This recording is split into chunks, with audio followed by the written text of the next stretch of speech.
Sungkakasdanana ay bunong si Harpa o pag-imagayani. Sungkakasdanana ay bunong si Harpa o pag-imagayani. Unsigi kway na ginunaylo nasigi hinggup sinawayre. Unsigi kway na gachachaba nasigi samsa sinawayre. Ang apitay hena nawale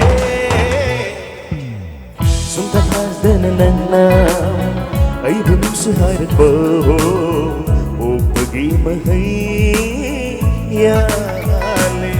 Lai pagdadamlamin ang sibig hanggang jerinan buhay na.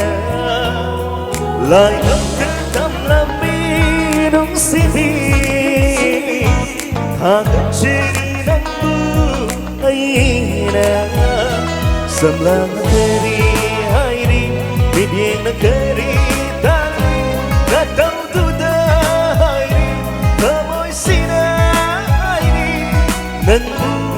nung sihay na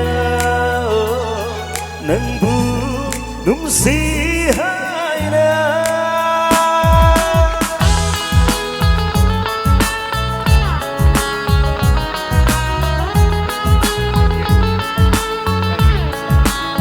Thank you.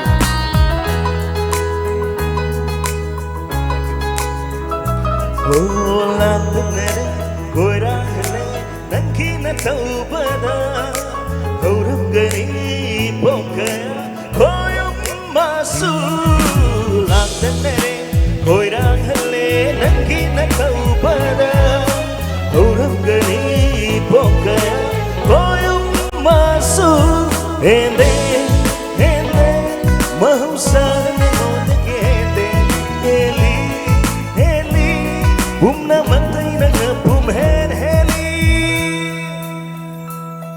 adu fajaba nang kiwahinam ay bungaw hali sumhat pirare.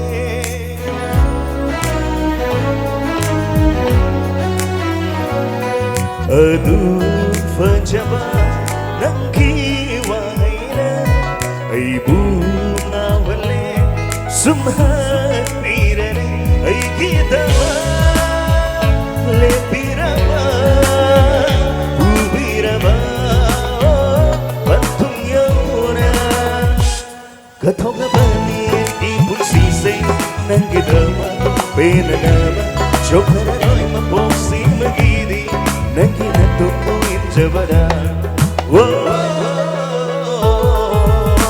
Sungkakasdanana ay bunong si Harpa o pag-imagayani.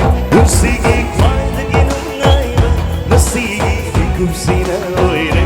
Unsigi kway na gachachaba nasigi samsa sinawayre.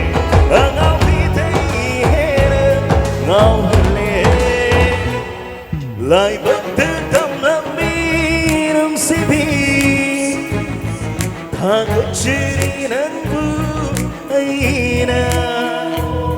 Lai